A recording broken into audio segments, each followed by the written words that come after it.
Hey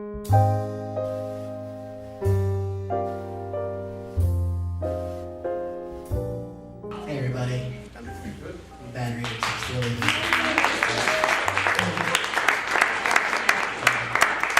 Alright, so what is mitochondrial disease? Well, mitochondria exists in nearly every cell in the human body, producing 90% of the energy that the body needs to function. Now, in a person with mitochondrial disease, the mitochondria are failing and cannot convert food and oxygen into life-sustaining energy. For many, mitochondrial disease is an inherited genetic condition, while for others, the body's mitochondria can be affected by other environmental factors. How does mitochondrial disease affect the body? The parts of the body that need the most energy, such as the heart, brain, muscles, and lungs, are the most affected by mitochondrial disease.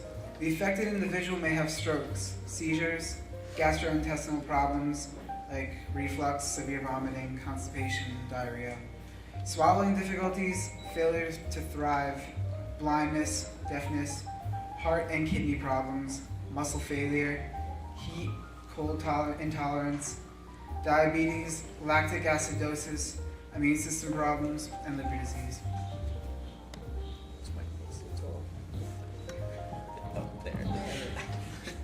What symptoms could an undiagnosed individual exhibit?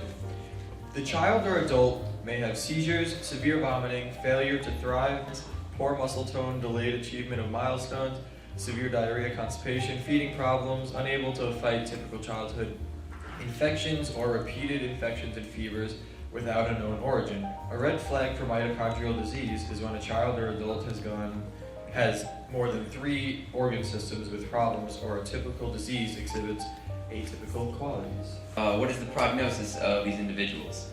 As more research dollars are raised to find effective treatments and ultimately a cure, some of the affected children and adults are still living a fairly normal life with mitochondrial disease. At the opposite end of the spectrum, many of these individuals are severely affected, and some children do not survive their teenage years. Hey, I'm Justin. When is someone with mitochondrial disease at the highest risk? The child or adult is at highest risk for neurological and organ damage during and for the 2 weeks following an illness.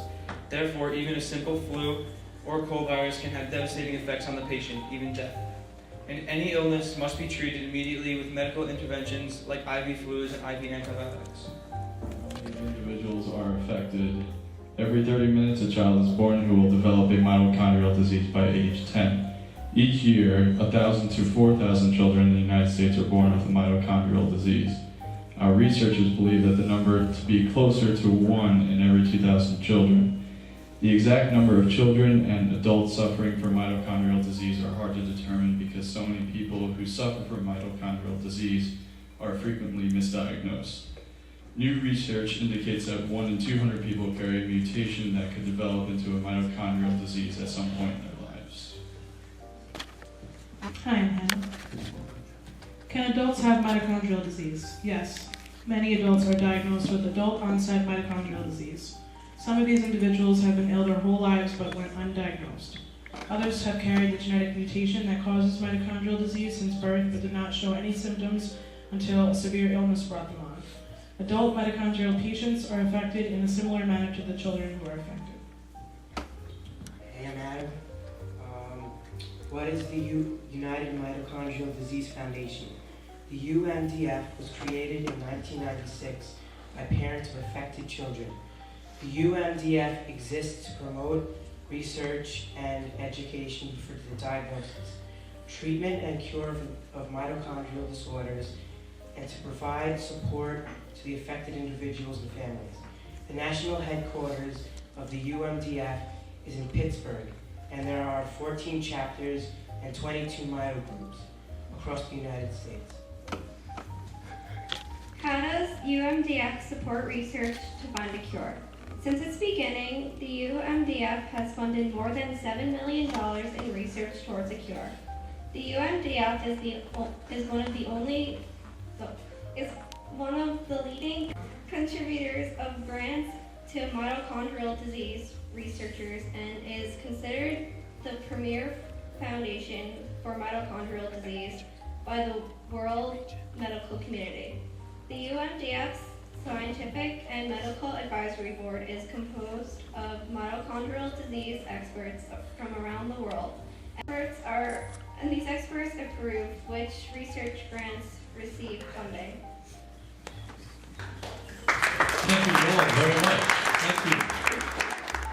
A lot of people got from me. That was amazing. They came here to learn about mitochondrial disease. And for me a little bit. I mean, they came here for me.